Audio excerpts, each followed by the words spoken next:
tema de hoje é como avaliar uma IA generativa. Mais precisamente, como avaliar uma RAG. RAG é um sistema que permite a responder uma resposta do usuário baseado numa biblioteca de documentos. Então, existe um primeiro componente dessa RAG, desse sistema, que vai encontrar os documentos mais pertinentes a essa pergunta. A segunda etapa é injetar essa informação que foi encontrada no prompt do modelo generativo. E a terceira etapa consiste ao modelo generativo de gerar a resposta. O problema, na verdade, é que essa resposta, o modelo pode alucinar e gerar uma resposta que não condiz com a realidade existente no conteúdo dos documentos. Ou mesmo gerar uma resposta que é completamente sem nenhuma relevância com a pergunta. Então, aqui nós temos a seguinte questão: como que nós podemos avaliar esta resposta que foi gerada pelo LLM? Pois, imagine se nós modificamos o prompt, teremos uma resposta completamente diferente. Muitos na literatura, eles usam o sistema de LLM para avaliar o LLM, que é chamado de juiz LLM, LLM as a judge. O problema desses sistemas são que é o mesmo problema do ovo e da galinha. Quem veio primeiro? Então, se nós confiamos no modelo generativo de avaliar um modelo generativo, como que avaliamos o juiz? E esse é um dos problemas da literatura. E existe um paper, ano passado, que publicou um certo método de como ele consegue melhorar este avaliador. É chamado Grow Use. Imagine que nós queremos optimizar nossa pipeline RAG, optimizar o prompt. Para isso, nós necessitamos sempre de uma avaliação. E assim, nós conseguimos ter feedback da avaliação e melhorar o nosso prompt. E com isso, nós conseguimos obter uma performance melhor do modelo. Melhor medir nosso risco do modelo, se ele está gerando coisas que não correspondem à realidade. Para isso, tem esse paper chamado Grow Use, que propõe benchmark para avaliar avaliadores no problema da RAG. Primeiro, o problema da RAG, nós temos 3 tipos de entradas e saídas. A primeira entrada, a query. Query é a pergunta usada pelo usuário que ele gostaria de obter uma resposta. Para isso, depois que a parte do retrieval ele pesquisa a melhor resposta, nós temos esse contexto. Existem métricas que nós podemos medir qual a relevância desse contexto para a pergunta inicial. Outras métricas, como a faithfulness e a completeness, avaliam o quão a resposta que foi gerada pelo LLM tem os mesmos fatos que foram gerados pelo contexto. E uma terceira métrica, por exemplo, em Answer Relevance, vai medir se a resposta ela é bem direcionada à pergunta inicial. Praticamente, quando nós fazemos isso, nós pedimos primeiro para humanos darem uma nota para cada dessas métricas. Por exemplo, o quanto a pergunta é relevante para responder, o quanto a resposta é relevante para responder uma pergunta, ou mesmo o contexto é bem relevante para aquela pergunta.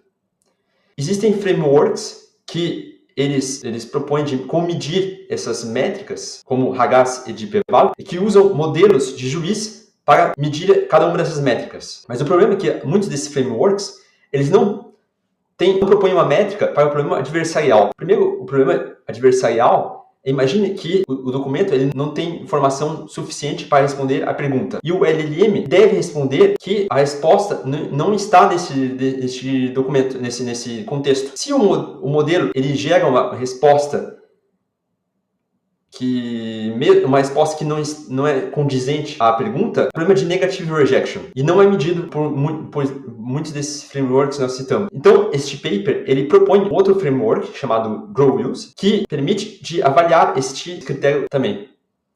Eles constituíram um dataset, que é um dataset de meta-avaliação, que é para avaliar o modelo juiz. Então, primeiramente, a nossa questão aqui, como vamos avaliar uma geração de LLM, de modelo generativo ou uma RAG? Não existe consenso nos critérios que podem ser adoptados para avaliar, mas muitos dos outros papers propõem alguns critérios. E o paper que nós vamos mostrar, que é esse Grow Use, ele faz todos esses testes baseado na relevância da resposta. Ele tem vários testes, como testes de Python. ele vai verificar cada uma das respostas se é condizente com a pergunta e se o contexto é relevante. E este paper é interessante que ele é um dos trabalhos que mais propõe vários tipos de métricas. Então, aqui, uma outra coisa interessante nesse paper é que ele diminui o número de chamadas que nós temos que efetuar usando o LLM. Por que é interessante diminuir o número de chamadas de APIs? Porque tem um certo custo. Vamos ver que o modelo, para avaliar uma pipeline generativa, ele deve ser o melhor modelo possível, deve ser um modelo maior. Mas se nós realizamos muitas chamadas a essa API, tem um certo custo de avaliação. E nós vemos que nos critérios, segundo esse paper que ele definiu esse dataset, que o GPT-4, por exemplo, ele é um dos melhores modelos que propõe que todas essas métricas, então para ter melhor valor nessas métricas, tem que ter um valor próximo de 100%, nós vemos que o modelo GPT-4 é um dos melhores modelos e que ele tem uma certa diferença de resultado em relação aos modelos open source, por exemplo, Mistral ou outros modelos, Llama 3. E o que é interessante também é que existe uma certa correlação entre essas métricas, esse protocolo, e a anotação humana. Então, por exemplo, nós temos ao todo nesse paper 16 tipos de teste. Por exemplo, o primeiro tipo de teste é verificar se a referência então o contexto contém uma resposta precisa. E se ele contém uma resposta precisa, se essas métricas correspondem a esses valores, nós vamos dizer que este teste foi um teste conclusivo e, dependendo de qual valor obtido em cada uma das métricas, o exemplo da RAG vai cair nesses tipos de testes. Tem testes negativos e testes positivos. Esses testes negativos, eles vão medir se, no caso, se houve erro da resposta, da geração de resposta ou do contexto. O contexto não referencia bem a pergunta. Não existe um contexto próximo à pergunta, por exemplo. E se o modelo respondeu bem. Então, para cada uma das métricas, nós vamos ter um prompt como este, que vai descrever a tarefa, por exemplo, o que precisamos avaliar nesta tarefa e quais são as instruções de avaliação. E uma escala, por exemplo, de 1 a 5, que vai nos medir por que categorizamos a resposta desta métrica em dessas categorias. Então, por exemplo, se a resposta é 1, isso significa que nós temos um sistema que tem uma relevância bem mínima. E 5 indica que a resposta é de extrema relevância em relação à pergunta. E nulo é se, por exemplo, o LLM respondeu que ele não sabe responder. Então, ele não precisa ser avaliado pela qualidade da relevância da resposta. Então, entra nesse critério. E uma vez que nós damos essas instruções, podemos, por exemplo, usar estratégias de prompting, por exemplo, chain of thoughts, ou mesmo few shot samples, exemplos de few shot, nós conseguimos dar uma nota. O modelo de IA generativo, ele vai dar uma nota baseado em cada uma dessas respostas geradas pelo modelo LLM. E isso nós conseguimos avaliar o modelo em questão. Mas existe uma forma, na verdade, de como avaliar o avaliador. Para isso, foi construído um dataset de meta-avaliação, que foi proposto pelo paper em questão. E com isso nós conseguimos classificar o quão bom é cada um dos modelos que existem na tabela em relação às respostas. Então, era isso que eu gostaria de explicar sobre esse paper. E eu vou explicar um pouco mais. Eu vou dividir com vocês, no link dessa descrição desse vídeo, um notebook que permite como nós podemos avaliar o nosso modelo generativo usando esse framework chamado GrowUse.